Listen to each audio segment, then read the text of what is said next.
Welcome, everybody. It is October 13, 2023. I'm your hostess, Debbie Lovett, and it's time for Practicing Critical Thinking, an old favorite here on the Delta CX channel.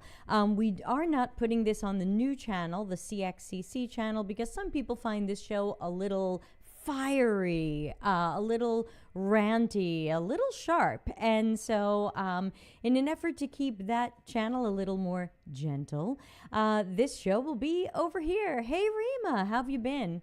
The object of this show is we take a look at stuff that you've sent in through deltacx.com/links. Hi, Mar. And you can send in all kinds of stuff. Just know that sometimes I can't look at all of it, so sometimes we skim through things. But we are typically looking for, are things meaningful, actionable, helpful? Is this a good article? Is this a helpful article? Is it a helpful video? Can you take action? Hello, Friday the 13th. Ooh. Yeah, I'm not superstitious. Bring it on. Now, we haven't done practicing critical thinking in at least a month, so I have a huge pile of stuff today. We're going to go pretty late. I imagine this show could be an hour or longer. Hello, Tainan. Sorry, I'm not pronouncing everybody's names right. That's one of my negative qualities. And of course, thanks as always to all of our paid Patreon members who make all of this possible by supporting my content adventures. You can be a paid Patreon member for as little as $1 American a month, which is affordable for many people, but not all, and I understand that.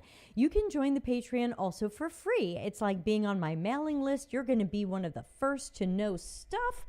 So we welcome you there as a free or paid member, but certainly the paid members get more perks. Hello, Rachel Esquire. Good to see you again. If you haven't seen a critical thinking show before, I think it's going to be right up your alley, Ms. Rachel. Okay, so we've got a lot of stuff to go through today. I think we've set the ground rules and expectations. Everybody knows from here I am going to share my screen, and we might as well start with two that I had to open in a private browser because they blocked me on LinkedIn, and you all sent me LinkedIn stuff. So let's go to screen sharing mode and flip on over. Here we go. So this is Pavel, and he recently blocked me, which I think is a whole other topic for us to talk about. He is a author and product coach who I rarely agree with. Hello, Mega. He tends to be very Teresa Torres, Marty Kagan, and, you know, those are two people who I think we need to do a lot more critical thinking about. They do have some good ideas and good points, but they do have many that I think need significant adjustment. So let's skim through this. We have so many things to go through today. Hello, Dino. It turns out in some organizations, product owner and product manager are different job titles. Yes, that's actually common. I don't know why this person is surprised. In this setup, the product manager typically talks to the business and customers, and the product owner, backlog administrator, works closely with developers collecting and documenting requirements. I consider this one of the worst anti-patterns in product management. A typical argument is that combining two roles is too much work for a single person. And I would agree. It very often is too much work for a single person, especially since a product manager, this is my commentary, is often trying to do a lot of people's jobs. They're trying to do a little bit of marketing. They're trying to do a little bit of sales. They're trying to do some UX. I think they're overworked. I think they need better swim lanes. He continues, that might happen if you spend days attending useless meetings or writing detailed instructions. But if you empower others, prioritize work, and focus on value without BS, things go smoothly. Again, this is practicing critical thinking, so I find that to be very fluffy. It sounds like if you just don't attend or host useless meetings, and if you don't write detailed instructions, I would think some people need those, that some documentation is important. You're going to be fine. You can take on all the extra work you can imagine because you've cut out useless meetings. Question mark. And then what does empower others look like? You know, I have a hard time saying this is meaningful, actionable, helpful, because what do you mean empowering others? You're about to undo someone else's job by taking it over. You are going to undo a product owner, or what in many cases is a Scrum product owner or a safe product owner. You're going to undo someone's entire job, possibly get them fired. But that's okay. That's smooth. You know, so I think we have to do more critical thinking around these types of ideas. I agree with Marty Kagan, who wrote that to succeed as a product manager, you need direct access to users and customers. Again, or give your CX and UX researchers direct access to users and customers. It doesn't have to be the product manager. Direct access to business stakeholders. Why don't we all have that? Why is it just product managers? Direct access to engineers and designer. I'm a little nervous that there's only one designer. I think we need more designers working on our teams. I think designers are overworked and stretched thin. So I'm a little concerned of the singular noun there. The only valid setup, and again, I always worry when someone says the only valid setup because, you know, there are things that I prefer. I don't love design thinking. I don't love workshops. But I would never say the only valid setup is no design thinking or the only valid setup is no workshops. That doesn't make sense. I always tell all of you on this show, the Critical Thinking Show, be careful of universals. Always, never, only, you know, things like that. Because they're usually not true, and it's usually an inflamed way of writing and speaking that I think ends up making us look, one, a little strange, two, easy to disprove. As soon as somebody has a valid setup with a separate product manager and separate product owner, this person is wrong. So again, the problem is that product managements, in my opinion, appear to be land grabbing everybody's jobs. Hi, Malika. They want to be the product owner. They want to do some marketing. They might want to do some sales. They might want to be a UX researcher. They might want to be a UX designer. They might want to be doing CX work. It's like, okay, you just want to be everybody. But are you doing that well? If you're not doing it well, if you're having a high failure rate, if you're not meeting your KPIs, if people hate working with you and they're quitting or reporting you to HR, is this successful? Is this the right way to go? Does it make sense to say the product manager must do everybody's jobs? I tend to think this comes from fear. We don't hear engineers saying they need to do everyone's jobs. We don't hear marketers say they need to do everyone's jobs. We don't hear UX people say they need to do everyone's jobs, even though I think there are opportunities for all of those people to take on more responsibilities. So when the more that I see this land grabbing other people's territory, the more I think that product managers know that they're in trouble. That more, I guess you could say more and more, we wonder, what do they do and why are they here? If we have marketing and sales and a product owner and we have a self-managing team and we have empowered CX and UX people, what does a product manager do? And I think that's an important question. Depends where you work with the engineers. Sure, absolutely. There's no one valid setup. You don't have to listen to this guy. There's no one valid setup. There are so many permutations and combinations. There's no one right way. And one of the whole points of Agile is about, if you want to be Agile, keep self-assessing. Keep looking at how things are going for you. Look at where you have failures, mistakes, inefficiencies, and look at how you can get better. Just your team at your company. It doesn't have to work for any other team or any other company. So, as usual, not a fan of what this guy says. You can certainly see why he blocked me, because I was commenting on some of his posts and I don't think he wanted the naysaying. Also from the bucket of people who have blocked me, Yadino says PM and UX sometimes overlap roles. Not when I started in UX. When I started in UX, PM and UX were extremely well defined and I rarely saw overlap. So this is something that is newer, and I think it's part of the product management land grab, because they feel like, oh my gosh, what do we do? What are our jobs? Well, we better do a little of everything and prove how valuable we are. So in my opinion, PM and UX don't overlap. but we see them moving into our territory, and I say, okay, if you want that, we'll move into your territory. Would that be okay?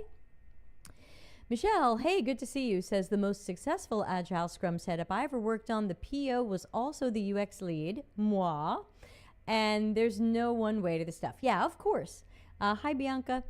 Okay, so this post was a month ago because we haven't done this show in a while from Colton, who I think blocked me. So let's take a look at what Colton says. If you want to stand out as a UX designer, you have to do what others aren't doing. When everyone else zigs, you zag. Okay, so let's just start out by saying we don't have enough information yet to know if this is a helpful or actionable post.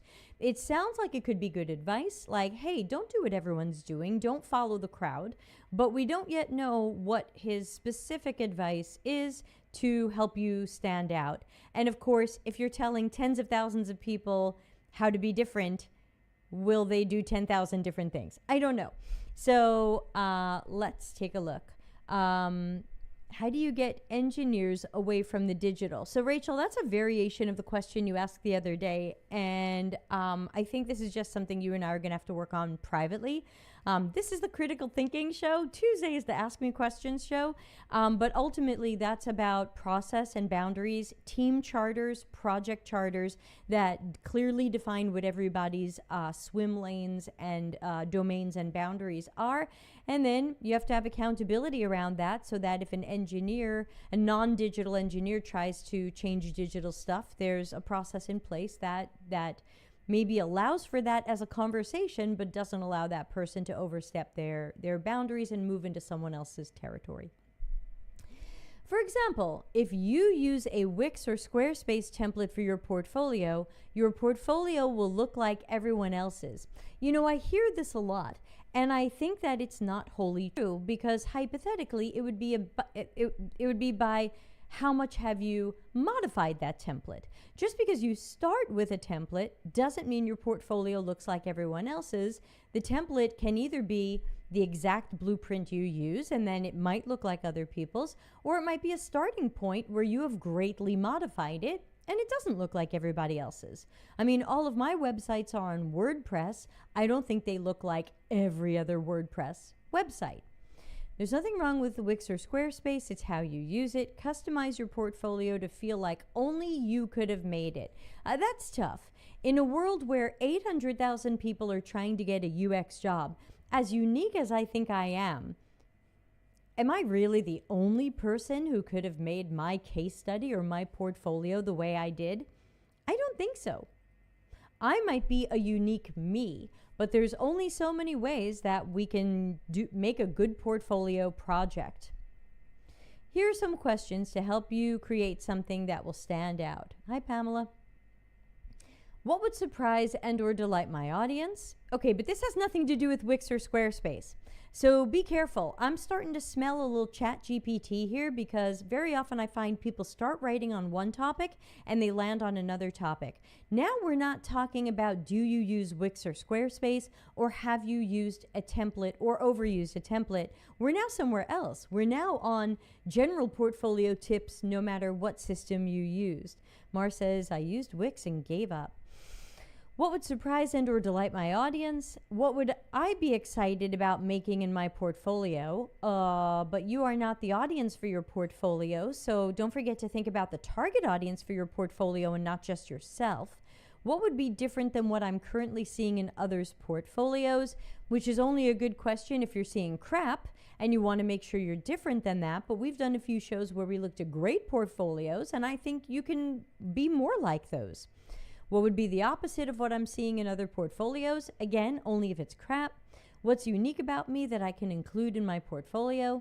Is there a theme that's specific to me I could build my portfolio around? What's my vibe? How can I use storytelling? So again, it's not that the second half of this is bad advice, but it kind of doesn't, I'm not sure it totally matches up with the Wix and Squarespace thing, and I'm not sure that the whole they zig, you zag makes a lot of sense.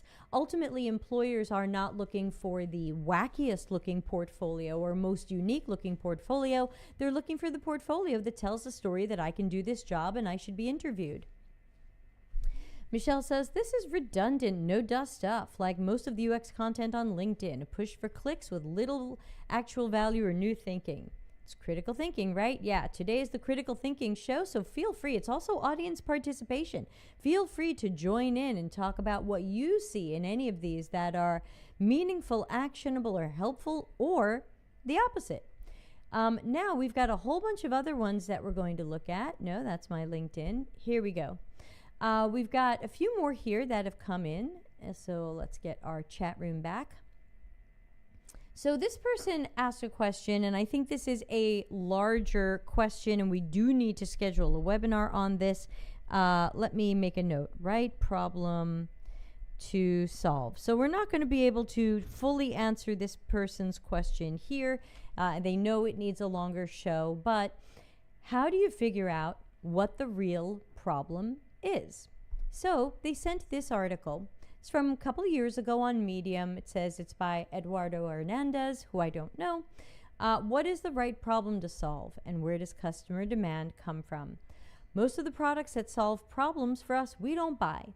Most of the products that improve our life in some manner, we don't know about.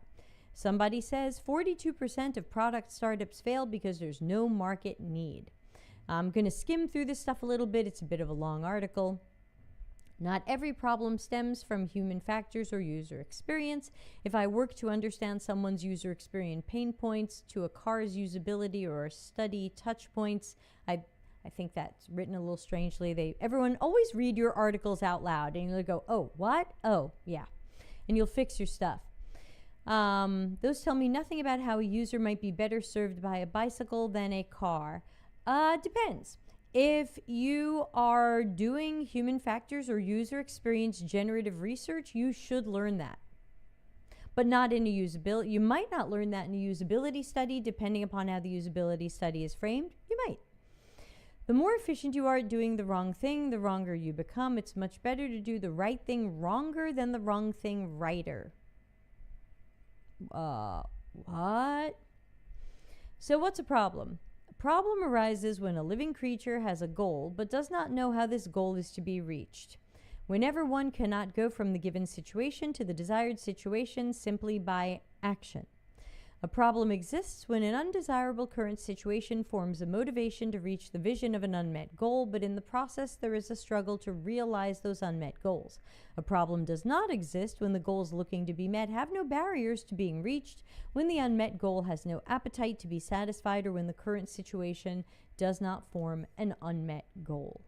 We've talked about this a little bit on previous shows. Was it the last show where we talked about that toothbrush someone was inventing, and they claimed it was because travelers have a real problem packing a toothbrush in their bag because it takes up so much room? Really? This didn't sound like a real problem, and there are certainly smaller and portable toothbrushes out there that solve the problem, so it didn't seem like a real problem. So where's this person going? Where does customer demand come from? But that's a different story.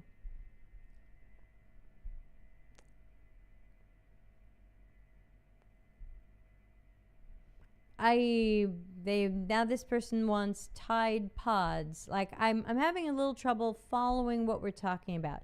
Demand comes from a buildup of moments and scenarios that put me in a situation where I wanted to wash my clothes, but I didn't, or I struggled to.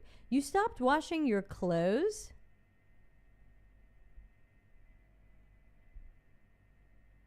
Because you had problems carrying your laundry to a shared laundry room?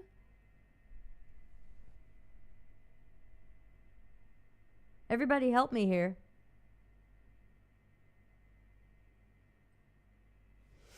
I mean, I've got a laundry basket. Did you try putting things in a laundry basket? Maybe you wouldn't drop your detergent or socks if you had things in a basket. This sounds like this person's definition of not a problem. Sorry, it's my air conditioning dripping. Is that sound bothering people? I can turn it off. Created because something changed and what I used to do won't work anymore. I feel like I'm missing something here. I do too. I feel like the article started off okay, and then we got lost in this person's clothes washing habits. And now I'm not sure what we're talking about. If I were given 1 hour to save the planet, I would spend 59 minutes to finding the problem and 1 minute resolving it. Supposedly Albert Einstein said that. Yeah, I don't know what happened here. But I think we lost what we were writing about. Again, I see that very often. And we saw it a little bit in the previous one where it's like, I'm talking about Wix and Squarespace. Now I'm talking about portfolio, other things. I remind people to read their own articles out loud and ask yourself the question, did I fulfill the promise of my article? What's the promise? What is the right problem to solve? Did we learn how to figure out what is the right problem to solve? I don't think so. So this article lost me a bit. But we probably made this person some money by reading it. So they win. Ana Lucia says, is this a problem or a lack of knowledge? I don't think it's either. I mean, most people know that there are baskets you can put your laundry in to carry them to where you do your laundry. And this guy says he's dropping socks on the floor. Get a basket? I'm struggling here. Let's move on. All right. This is from someone I've never heard of, and this is a LinkedIn post, and it says it's from about a day ago. Tamara, or I don't know, Adlin, it says product and user experience expert and startup strategist. And she says, let's talk about respecting assumptions. Okay, I guess it depends what she means by respecting. Hopefully she'll tell us. Nope, not a typo. I really said respecting assumptions. In the world of user experience and user research, assumptions is a 4-letter word, never designed based on assumptions. Always replace assumptions with data. I can't believe you're making decisions based on assumptions. You should be put in user-centered design jail immediately.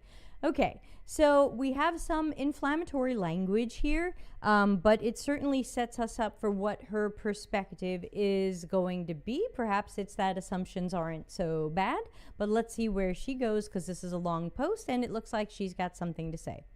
If we assume all assumptions are evil, we're not going to be inclined to help people articulate them.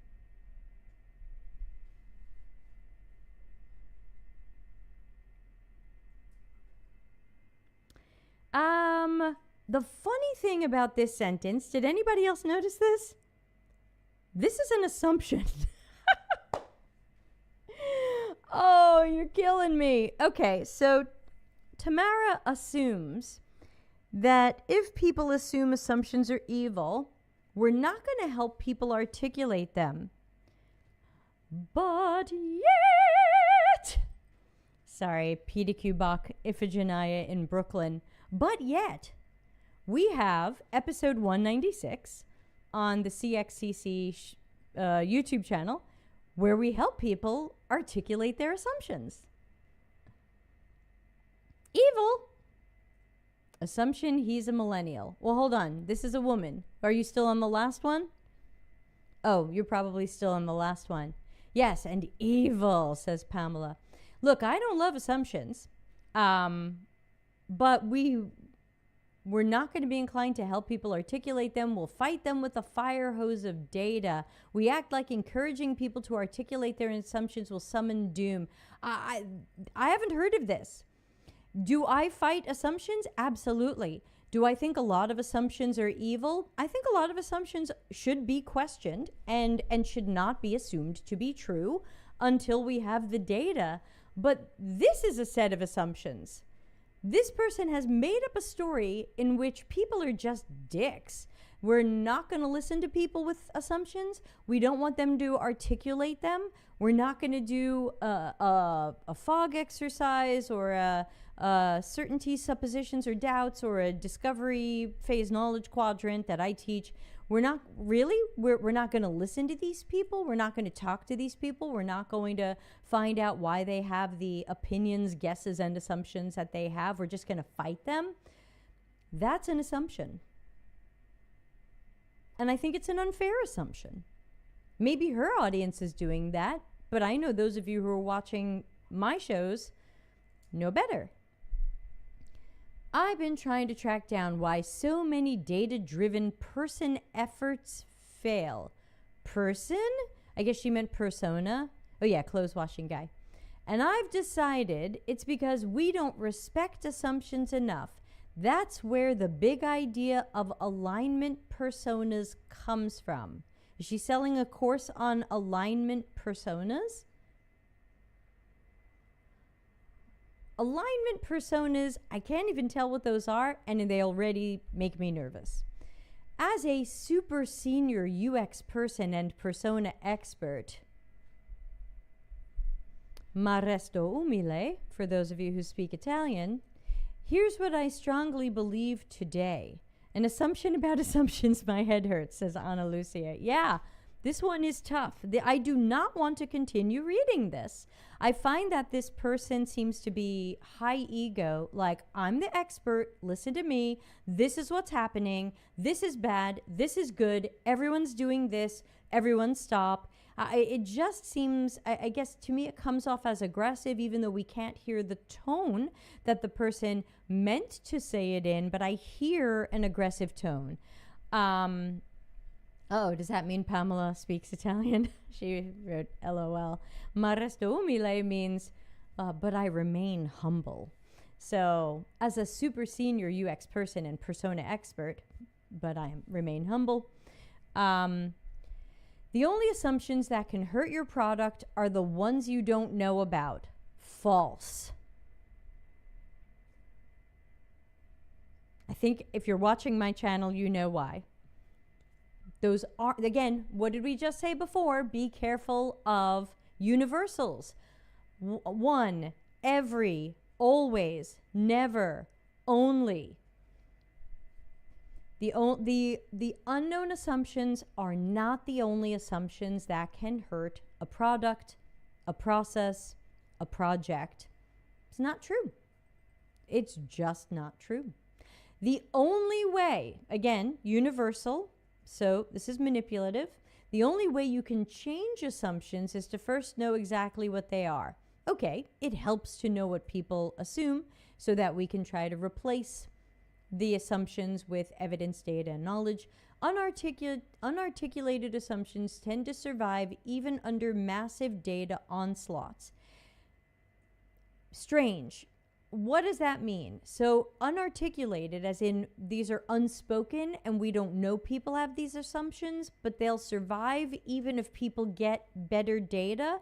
That to me says more about the personalities of the people who have the assumptions. Some people get data and they happily change their assumptions, articulated or otherwise.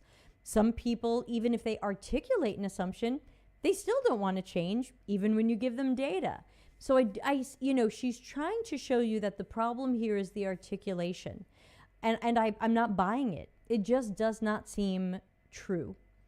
Aligning assumptions can change everything. What does that mean? What does aligning an assumption mean? I mean, again, aligning just means things line up. What does aligning an assumption and what does changing everything mean? So this is very fluffy and nebulous. It's hard to really grab onto what this person is saying and go, oh, yes, I see how this is going to help a situation at my job. I'm having trouble grabbing onto what we're really talking about here, other than I get the feeling at some point I'm going to be sold some sort of course or book about alignment personas. Where's the sales pitch? Yeah, I don't get it. And this died in the algorithm. 20 people pressed like, 9 comments. So I think I'd like to not read the rest of this. I don't feel like this is a strong argument. I feel like it's leaning on a lot of, just listen to me, I'm the expert. And it's leaning on a lot of, it's just strange to me. So I'm going to move on. Next, lots of people talking about this one, and I do have an article coming out on this, though I can't say when, but this has been going around and a lot of people are talking about it. Yeah, thank you to the comments. So Ron Kohavi said, interesting discussion in thread about whether an 8% success rate at Airbnb search implies that one should ask why you keep making consistently poor guesses. Tim, whoever Tim is, seems to be in denial of the data that most organizations that reported success rates with A/B tests have reported numbers around 15%. So let's pause here for a moment because this is an important topic and there will eventually be an entire show that I do just on pretty much this topic. Oh, hi, Thomas. I was hoping you'd be here. Assumptions mapping is all about clustering what we know, think we know, and what we need to go learn and prototype it. Right. I mean, that's what my episode 196, Discovery Phase Knowledge Quadrant, is about. People can find that easily on YouTube. So even if most organizations report success rates around 15%, I would like to challenge that. I would like to challenge why we see that as good or good enough or business as usual. Why would a 15% success rate be acceptable in a world of agile that says be self-aware and keep looking at what you're doing and try to make it better? Or lean, which says figure out where you're inefficient and wasteful and improve that, cut that waste. We have all of these business systems that say be as successful as you can be. I took an MBA. There was nothing in my MBA that said welcome high failure rates. I like what Mar said. Aligning assumptions is a people pleaser person. Ooh. So I think there's a whole separate webinar for us to do about high failure rates and whether we should use them as excuses for our own monster mountain of failures. If a lot of companies are getting something right 15% of the time and we're getting it right 15% of the time, is that good? Is that good enough? Should we try to do better? Should there be accountability? These are the questions I will be asking in a future episode. But for now, let's get through this article because our show's half over and we have a few more things to talk about. An analogy would be to ask why the org can't find a fast polynomial solution to an NP hard problem. More introspection, postmortems, encouragement, and getting the whip out are unlikely to help because nobody to date has ever managed to find a polynomial time solution to an NP hard problem. Okay, so this to me seems like, hold on, I need a hat for this one.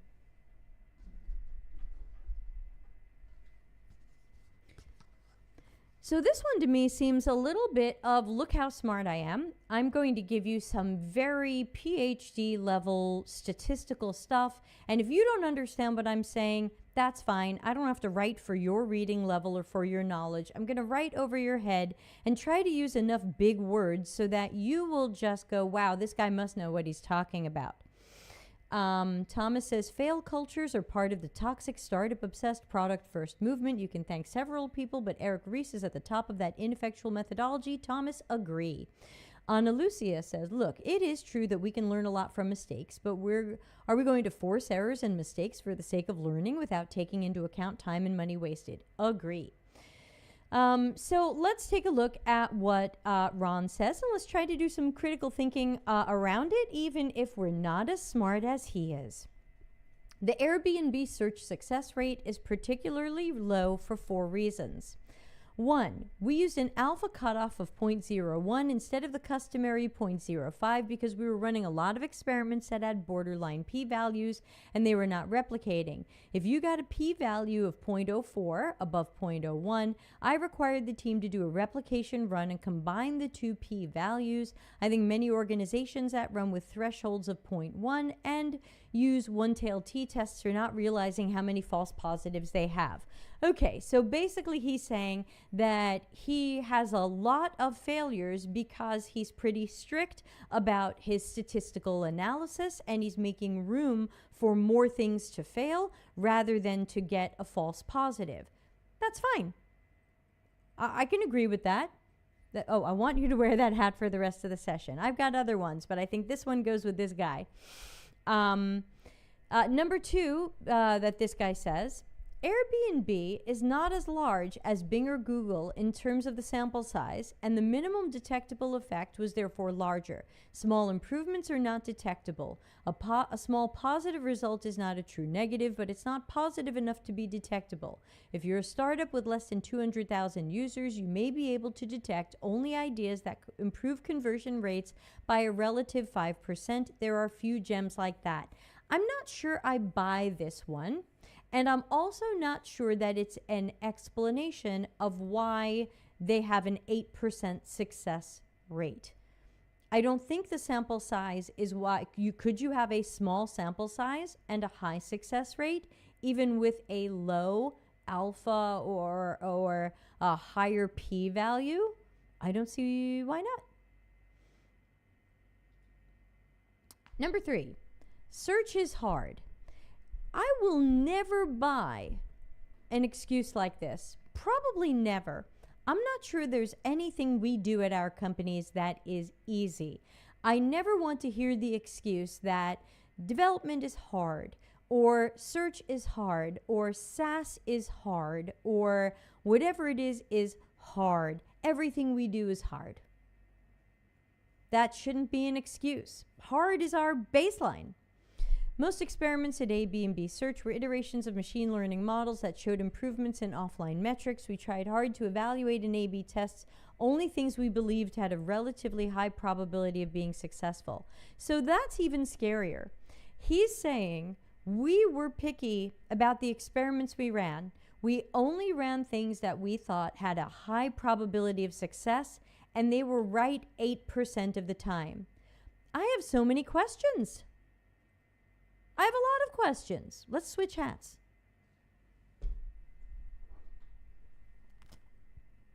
Critical thinking hat. I have so many questions. A babysitter who had trouble with children 92% of the time. This doesn't make sense. This is a bucket of bizarre excuses. Oh, I froze. Am I back? Might have had a little blip. Thomas says, know who likes to fail a lot? People who don't know what they're doing. They dwell on fake metrics and data theater to make poor decisions, blah, blah, blah. Ana Lucia says, am I right in hearing they only ran experiments to confirm assumptions but didn't want to say it like that?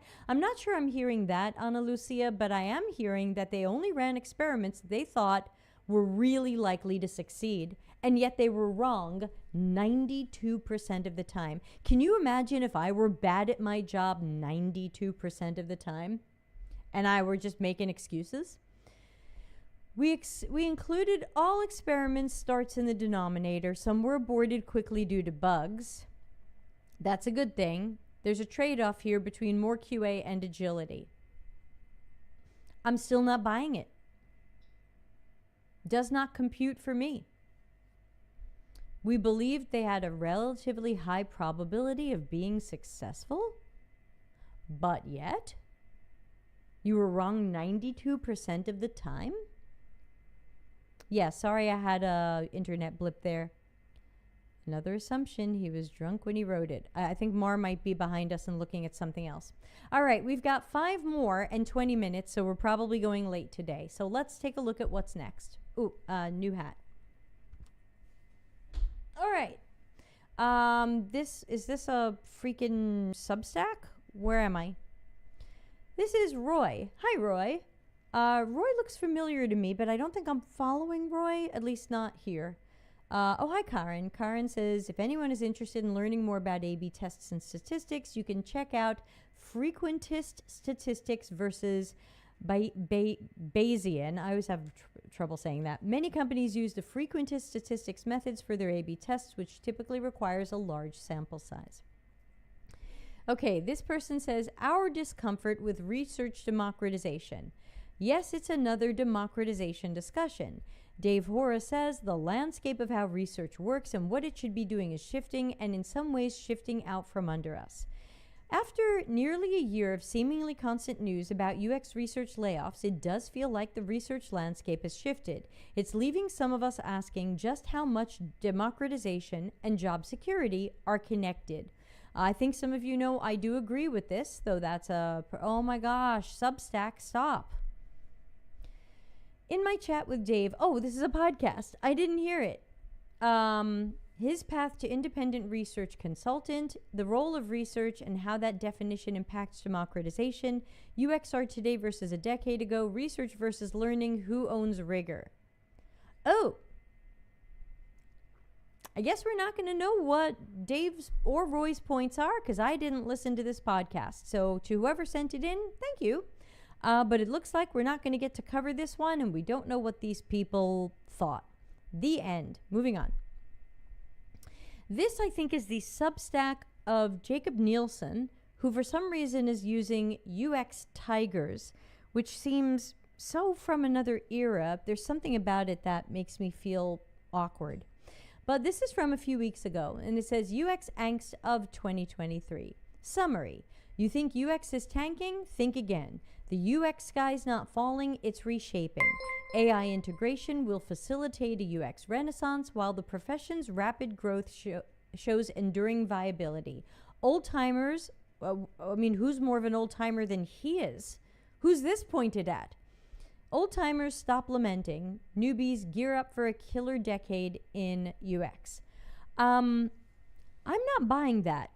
Is anybody else here? Does anybody else read that summary and go, yeah, he's right. This sounds right.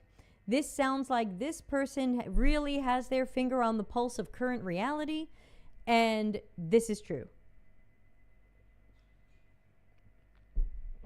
I feel like this is not true, just like not factually true. But also, it's a prediction about the future. And so we can all make predictions about the future. I do too. But, so we don't know. But does it seem like UX is tanking? It does. Does it seem like the UX sky is falling? It does. And we've got data. We've got data on how many fewer jobs there are. And we've got data on how salaries are dropping. And we've got data on lots of jobs that were cut that didn't come back. So I don't know what world he's living in, but it sounds fun. I also don't know why he's filling his articles with Midjourney stuff, because I can't help but wonder which artists this ripped off.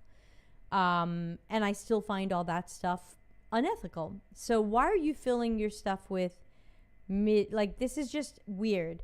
Don't be blue. UX is doing just fine, says future Blade Runner blue person. Yeah, Joel says he has a vested interest in being positive. His business depends on it. Really great point. Let's give Joel some confetti. Yes. Right. Horse in race. And in fact, here is the horse. Stop and pat the horse. You'll feel happier and create better work. I am not 4 years old. I do not need to be told to pat a horse to feel better. I am not having emotional struggles because I haven't pat enough horses. I'm having emotional struggles because my LinkedIn is full of people losing their houses. What you going to do about that? Ana Lucia says, I read that article. It's basically an article hyping up UX for the sake of it, not actionable, and the arguments are almost empty. Yeah, and considering that NNG has adjusted a lot of their courses to be pro-democratization, pro-design thinking, pro-AI, they're now officially part of the problem. They're part of the problem. Bad news. Salaries are down. Job openings are down. Job openings are down. Thousands are being laid off from good jobs. But no, it's a market correction. I never believe that. I never believe that. All right, I'm done here. I don't even want to read this. Look at this. This is Midjourney adventures. I can't. What's the point here? I'm already not convinced. If you cannot give me something to hold on to in the first paragraphs of your article, what's there for me to do? Where's the action that I can take? This is not a market correction. Those people were hired because they were needed. Those people were laid off to make stock prices go up and to help companies save money. So pass. I don't want your bullshit Pollyanna crap, if I can say that. Okay, someone sent me a job opening that doesn't exist. Thank you. Sorry I was getting to it so late that this job was blown off the planet. It appears to be from Zillow for a mixed methods UX researcher, but it's gone, so I can't react to it. But I love the picture of the guy working from the lake because he's probably been ordered back to the office. All right, 2 more. Akash Gupta, who many of you know as a LinkedIn loud voice about product management, and probably another person who's in that Pavel bucket of product managers who believe that everything is product management. So here he says the product design interview is one of PM's toughest.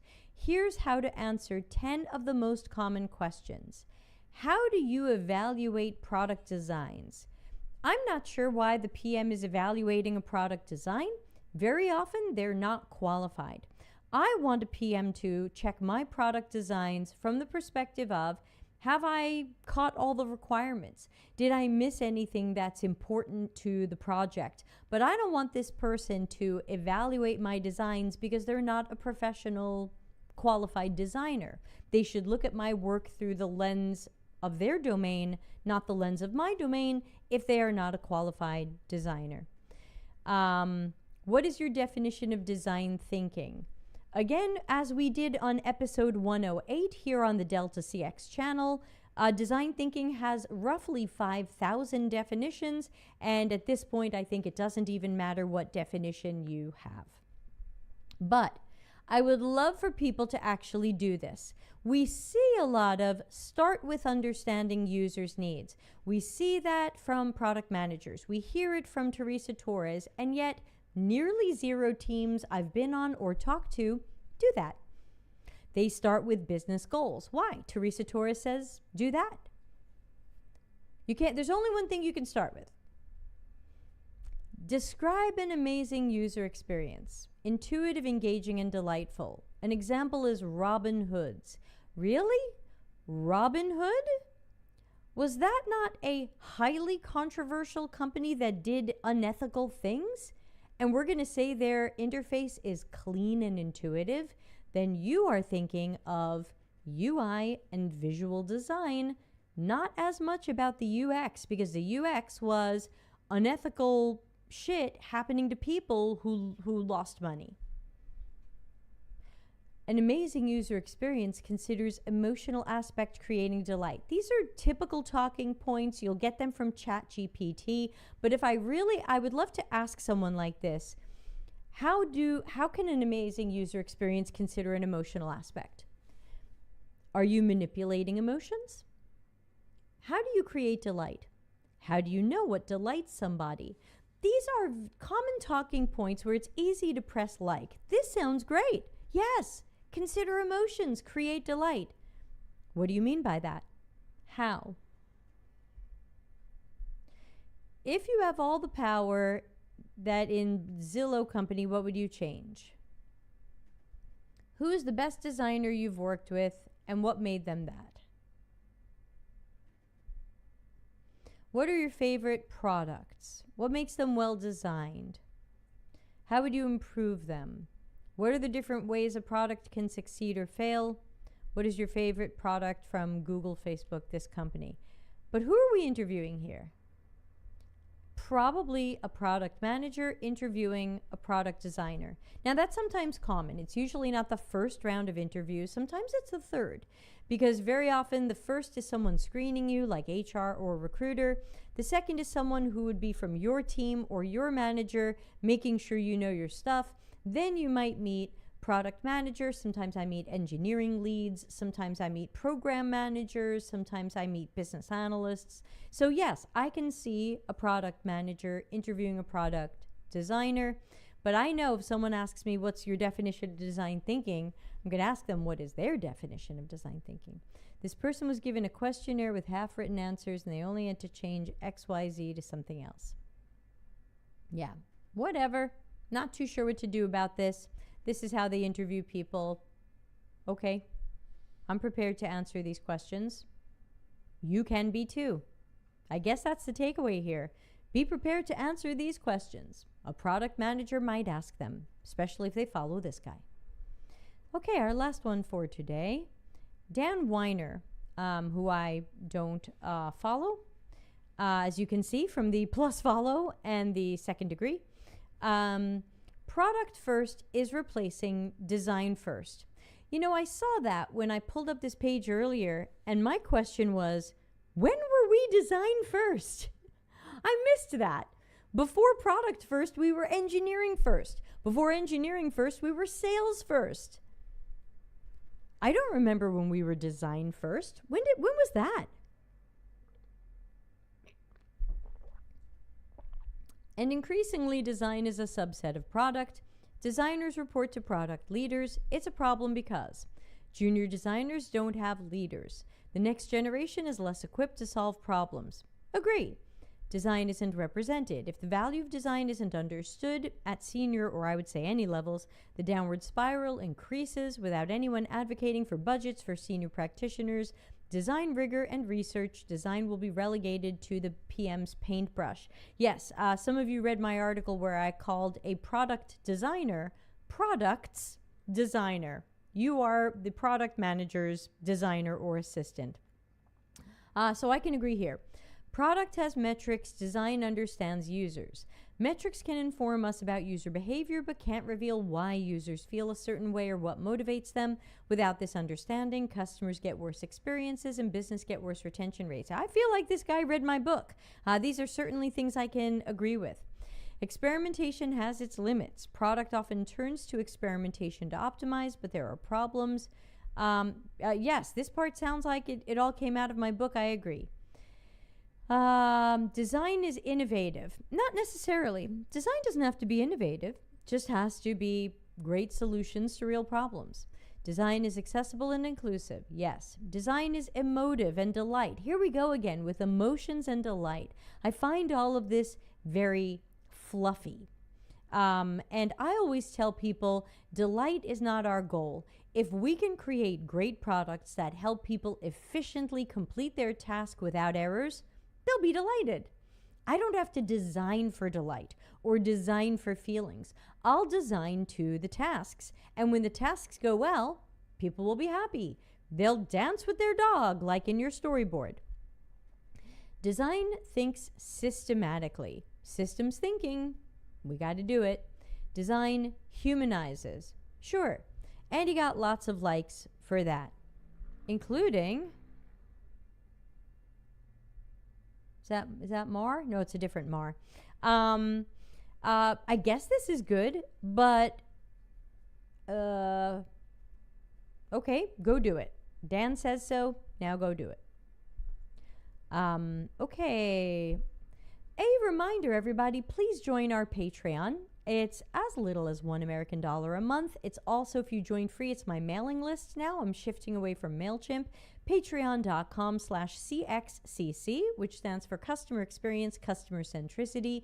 We have a new YouTube channel. This one is Delta CX. We have like 800 hours of videos here. Our new channel, we are starting to rack up the hours there too. Most of my streams are now over there. youtube.com/@CX-CC. Someone else had it without the dash. And of course, we've been holding lots of events, live streams, webinars, workshops. They're all on our new calendar. Oop, my hand's cut off on purpose. cxcc.to/events. And you can RSVP for all of our stuff that's coming up, some of it free, some of it paid. Our next free webinar is October 23. We'll be talking about AI and UX with 2 AI experts. Yay, real AI experts. So excited. And then next paid one is this month I'm doing my space workshop with Smashing Magazine. You'll find that in the calendar. You can sign up. Or I'm doing it without Smashing Magazine in February. You can sign up for either of those. Registrations are open. Don't forget Larry Marine has, and I just got this yesterday, everybody. Did you get yours? Larry Marine's new disruptive research book has a workshop. November 2 and 3, 2 half days. It's only 99 American dollars, and you can sign up for that now. You will find it at, I think it's at deltacx.link dr for disruptive research. And thanks to Malika for another great book cover. And by the way, in case you didn't figure it out, our books are purposefully the same size and look awesome together on the shelf. Thanks to Malika. All right, so we're just about out of time. Remember, you can send in stuff at deltacx.com/links. I normally do this show roughly every other week. Sometimes it gets canceled, but I always save the things you send me and try to get to them later. And that's the gong reminding us that the show is nearly an hour, and I try to not go over that where possible. So thanks to everybody who sent stuff in. Thanks for everybody's time and comments. Lots of great comments today, and audience participation, which is always a fun part of this show. And just to check our calendar, Tuesday is office hours Ask Me Anything. Looks like Tom Kerwin is joining me. I'm going to check that he's still available for that. And then, of course, next Thursday is our Patreon-only AMA. If you are a paid Patreon at the mid-level or higher, I've been doing AMAs just for you so you can get your questions answered. So I'm going to get out of here and get ready for my work day. I hope everybody has a super weekend. Be safe and healthy. Have some fun. And I guess I'll see y'all soon. Bye.